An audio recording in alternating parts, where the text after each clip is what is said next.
اما زہرا کی قبر اندر جا کے میں گیا تھا جنت البقیع میں اندر.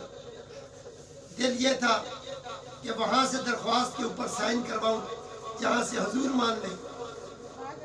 میں بیٹی اما زہرا حضور کی بیٹی سیدہ طیبہ طاہرہ کی چوکھٹ پر سلامی کے لیے حاضر ہوا. ساری قبریں دیکھتا ہوں، مٹی کے ڈھیر بنے ہیں. ایک اجڑی ہوئی قبر نظر آئی،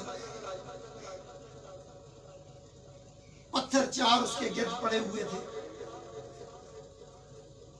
ایک عربی سے میں نے پوچھا این المرکب زہرا، وہ یہودی بولا واللہ عالم، اللہ جانتا ہے، ہمیں نہیں پتا. رہتا وہیں ہے، ڈیوٹی وہیں کرتا ہے، زہرا کی قبر کا نہیں پتا، امام حسن کی قبر کا نہیں پتا چلتا، حضور کے والد حضرت عبداللہ کی قبر بھی جنت البقیع میں ہے، جا کر دیکھو نہیں پتا چلتا. ان عربی یہودیوں نے اسلام کا لبادہ پہن کر مصطفیٰ کی تعلیمات کو اپنے گھروں میں 40 بیویاں رکھی ہیں. انہوں نے مصطفیٰ کا فرمان ہے، قرآن کا اعلان ہے، ما طاب لکم من النساء مثنی و ثلاث و رباع من استطعتم.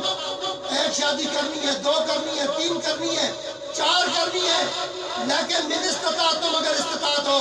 اس سے زیادہ کا حکم نہیں ہے. وہ 40 شادیاں کر کے گھروں میں رکھے بیٹھے ہیں. بظاہر ان کا اسلام. اب جب کاظمین جاتے ہیں، کربلا محلہ جاتے ہیں، انہوں نے حضور کی اولاد سے کتنا پیار کیا.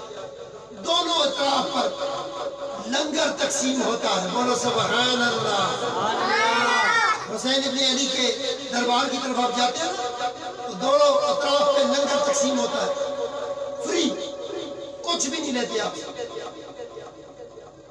جہاں آپ تھک گئے، ذرا سا بیٹھے، 2-3 بندے وہیں کے رہنے والے مقیمی دوڑتے آتے ہیں، آ کر آپ کے پاؤں کو دباتے ہیں. بولو سبحان اللہ. یہ ادب کیا ہے انہوں نے. کربلا محلہ والے جو حق کا ساتھ دینے والے تھے،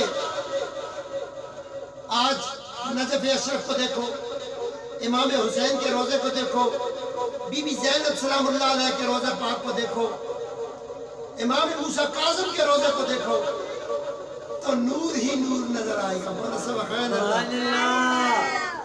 یہاں پر ان کو گنبد خضرا بھی چکتا ہے. کہتے ہیں گنبد کیوں بنائے؟ ان کے بس میں ہوتا تو کب کا گرا دیتے ہیں. دعا کرو اللہ 2023 میں ترکی کو فتح عطا فرمائے. سبحان اللہ. زور سے بولے ذرا سبحان اللہ. شوق سے بولو سبحان اللہ.